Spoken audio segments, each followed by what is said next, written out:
আসসালামু আলাইকুম। এটা হচ্ছে আমার শাশুড়ি আম্মার বাবার বাড়ি। এই বাড়িটি আমার বিয়ের পরে আমি যতবার আগে এসেছি অনেক সুন্দর ছিল।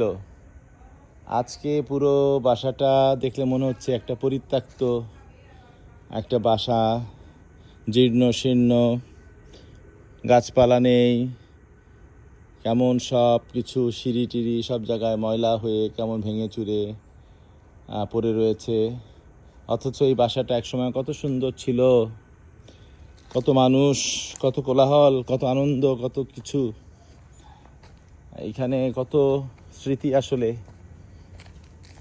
তো এটা দেখার জন্য আমরা আজকে ঢাকা থেকে ভোরে রওনা দিয়ে পৌঁছেছি। এই যে মাত্র আসলাম। এটা হচ্ছে বাসার যে পেছনের দিকটা, আপনারা দেখতে পাবেন এখানে একটা পুকুর আছে। এটা অনেক বড় একটা পুকুর। পুকুরের চারপাশে কত গাছ আর পুকুর ভরা মাছ, কত মাছ ধরে এই পুকুর থেকে খাওয়া হয়েছে। এখানে লাউয়ের গাছ ছিল, লাউয়ের মাচা, শিম গাছ, কত কিছু।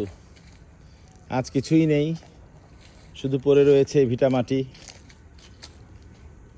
তো সব কিছুই পড়ে রয়েছে। এই যে দূরে যে স্কুল আপনারা দেখতে পাচ্ছেন, এটা একটা প্রাথমিক স্কুলের বিল্ডিং। এটা আমার শাশুড়ি আম্মার যে মানে আমার যে নানা শ্বশুর আর কি, মানে ওনারা দান করে দিয়েছিলেন। এখানে আমার ওয়াইফের বড় বোন এই স্কুলে, প্রাথমিক স্কুলে পড়ালেখা করেছেন, প্রাইমারি স্কুলে। তারপর যেটি বলতে চাচ্ছিলাম, এরকম বাড়িঘর ভিটামাটি এভাবেই পড়ে থাকবে, কিন্তু একসময় দুনিয়ায় আমরা কেউ থাকবো না।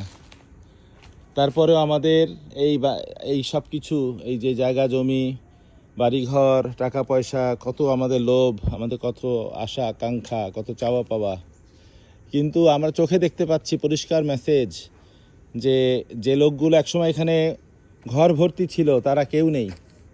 আমরাও আজ মাঝ বয়স অতিক্রম করছি। আমাদের ছেলেমেয়েরা আজ কত বড় হয়ে গেছে, তাই না? তাই এই মেসেজ থেকে অনেক কিছু শেখার আছে, দেখার আছে, বোঝার আছে। সবাই ভালো থাকবেন এবং আশা করি আমি যা বলতে চেয়েছি সেই কথাগুলোকে আপনারা বুঝতে চেষ্টা করবেন। সবাই ভালো থাকেন। আসসালামু আলাইকুম।